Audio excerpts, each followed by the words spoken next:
उतरना है। कहाँ से उतरेंगे हम? कौन सी सीढ़ी है? ध्यान की। ध्यान की सीढ़ी हमारी कब काम करेगी?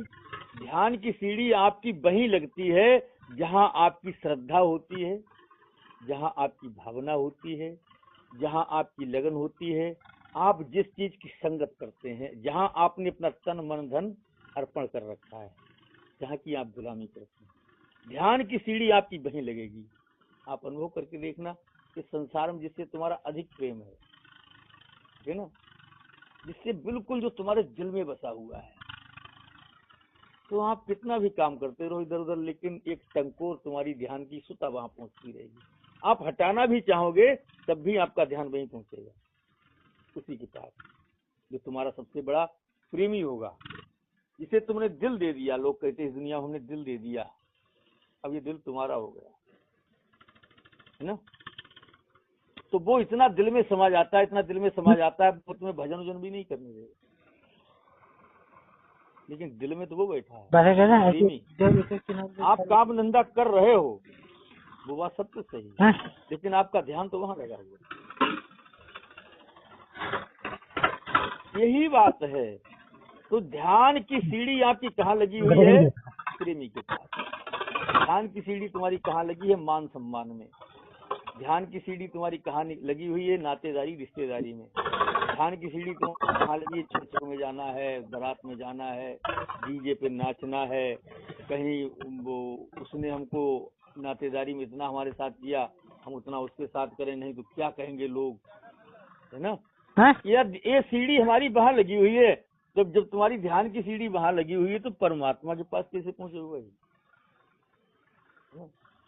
ध्यान की सीढ़ी तो यहाँ लगानी है जहाँ प्रकाश है, जहाँ अमरलोक है, बस कह दो, आनंद ही आनंद भरा हुआ है। किनारे किनारे और ये सीढ़ी अंदर, जब ही आप ध्यान की सीढ़ी को आप लगा सकते हैं। लगाए दो। हाँ, खामोश बैठो, खामोश, कतई चुप पाओगे। ध्यान की सीढ़ी आप अपने अंदर जब ही लगा पाओगे जब अपनी सीढ़ी बाहर से उठा करके लाओगे, ठीक है। अब सीढ़ी तो तुम्हारी ध्यान के लगी है दुनिया में, तो आपके रास्ता कहाँ बनेंगे? दुनिया में तो बनेंगे। लोग कहते हैं कि भाई क्या करें, सत्संग आए तो जाते, लेकिन क्या करें, मजबूरी जाए, इसी आएगी, इसी आएगी, इसी आएगी। तो आपकी ध्यान की सीढ़ी वहां लगी हुई है ना, इसीलिए रास्ता नहीं बन पा रहा है। रास्ता आपका सत्संग में अगर लगी हुई होती ध्यान की सीढ़ी, तो ध्यान की सीढ़ी आपकी जहाँ लगी होगी उसके लिए आप समय निकाल ही लोगे, उसके लिए आप रास्ता बना ही लोगे। ना मानो तो आप अनुभव करके देखो, किसी के यहाँ बारात की दावत आ जाए, अपना मामला हो है, तो आप 4-5 दिन से पहले से ही अपना ध्यान की सीढ़ी वहां लगाना शुरू कर दोगे, हैं? कैसे करके सीढ़ी लगाऊं, कैसे करके जल्दी जल्दी अपना काम निपटाओगे, किसी से पैसा लेने पैसे लोगे, मतलब तमाम बातें बनाओगे। इस दिन आप तैयार होकर के खूब कपड़ों में प्रेस लगा लगू करके, खूब अपना मेकअप करके, खूब बढ़िया करके, नए नए कपड़े पहन करके आप चले जाओ, क्योंकि आपकी सीढ़ी वहां लगी है। इसी प्रकार से सीढ़ी अगर आपकी सत्संग में, गुरु भक्ति में लग जाए ना, तो संसार के करोड़ काम भी छूट जाएंगे और वहां का रास्ता बन जाएगा। ये मामला बातों का नहीं है ज्यादा, ये मामला अंदर का है, क्योंकि सत्संग में हमें अपने अंदर की बात बताई जाती है। आप बाहर की सामग्रियों से अंदर की प्राप्ति करना चाहो नहीं कर सकते, मन बुद्धि से। विषय बुद्धि का नहीं है, विषय बुद्धि का होता तो कोई नहीं पूछता।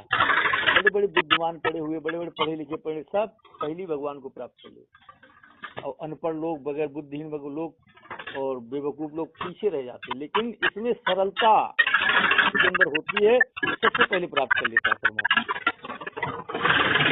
क्योंकि आपको अपने आप को प्राप्त करना है और आपका अपना आपा आप ही के पास है। आपकी सीढ़ी आपके पास नहीं लग रही, लगने का कारण ये है कि आपकी सीढ़ी कहीं दूसरी जगह लगी हुई है।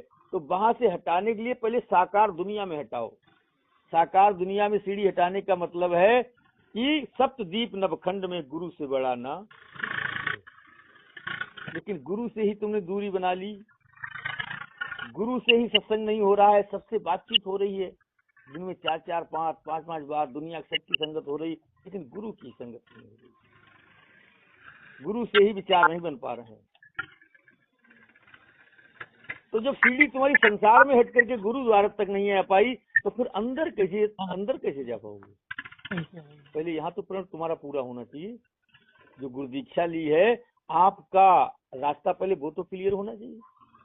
जब वो क्लियर हो जाएगा तो अंदर भी सीढ़ी लग जाएगी। बस इसी काम के लिए हमें आपको ये मानव जीवन मिला हुआ। अगर ये काम आपने इस मानव जीवन में नहीं कर पाया, तो फिर अंत टाइम पर आप नहीं कर पाओगे।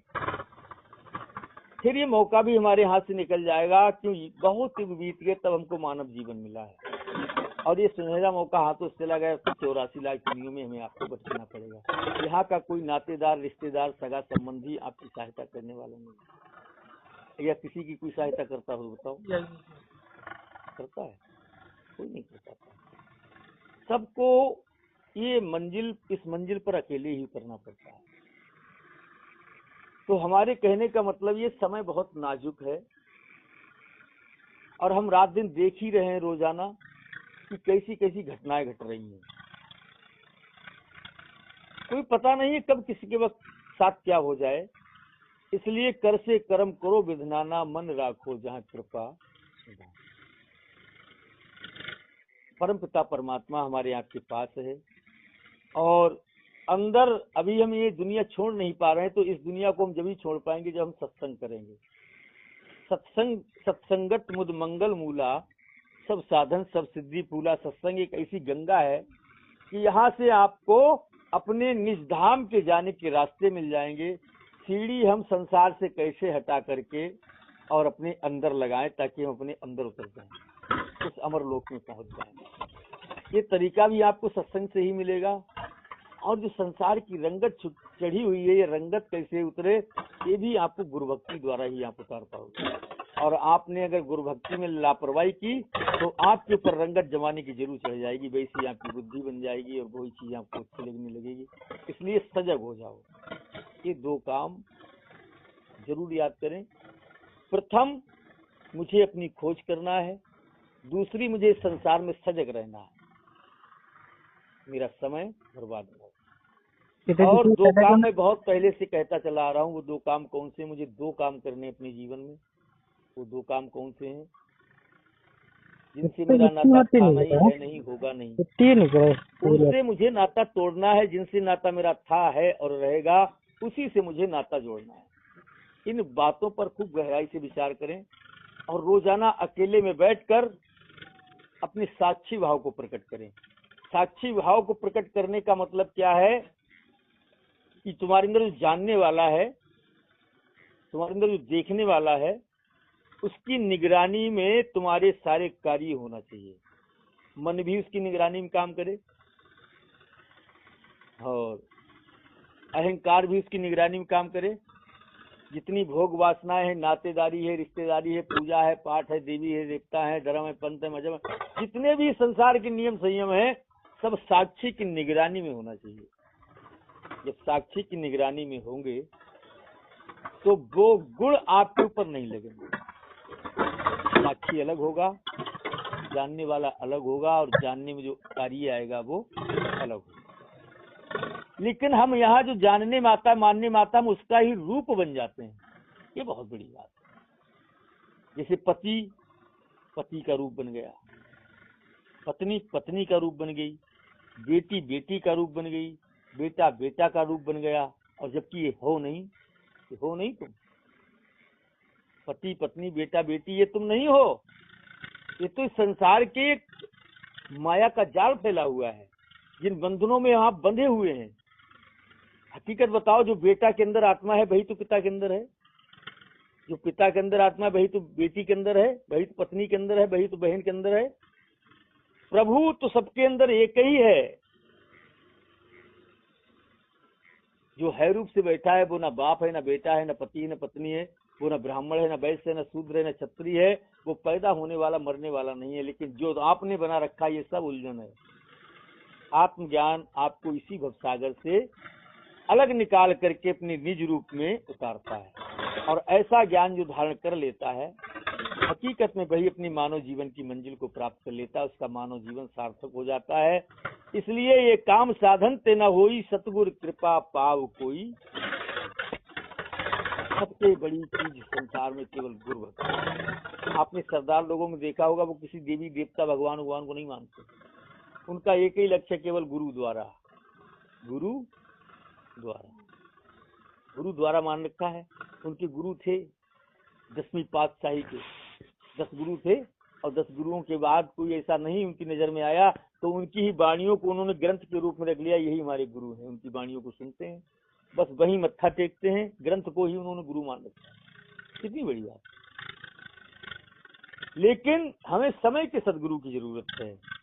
तो समय का सदगुरु जो होता है, पहली बात तो समय का सदगुरु पूरा मिलता नहीं है लोगों के लिए, कुछ ना कुछ कमी होती है। और समय का सदगुरु पूरा मिल जाए फिर चिंता किसी बात की नहीं, फिर तो हो गया काम। तो हमें समय के सदगुरु के पास पहुंचना क्या है? ये सरदार लोगों का गुरुद्वारा ही सब कुछ है, वो ये भगवान सब कुछ, आशा जितनी भी है, मत्था टेकना, मन्नत मांगना, कुछ भी करना, बस वही है उनका द्वारा, गुरुद्वारा। और वो कहीं नहीं जाते। लेकिन हमारे यहाँ में देवी मैया, भूमसेन बाबा, खेरेपति महाराज, बजरंग बली, ललता मैया, मसानी देवी, अरे रायबारी मैया, जाने हुआ रोट बोलो पुरो, हुआ बे से देवता, महुआ वाले देवता, पीपर वाले। अब बताओ, ये इतनी आफत तुमने पाल रखी है। एक काम करना था केवल गुरु द्वारा। इतनी बड़ा भवसागर, उनका तो कम भवसागर है, लेकिन तुम्हारा तो बहुत बड़ा भवसागर, कैसे पार करोगे? तो इसलिए भवसागर अगर पार करना है, मानव जीवन अगर सार्थक करना है, तो बस एक लक्ष्य बना लो अपना, और वो लक्ष्य क्या है? गुरु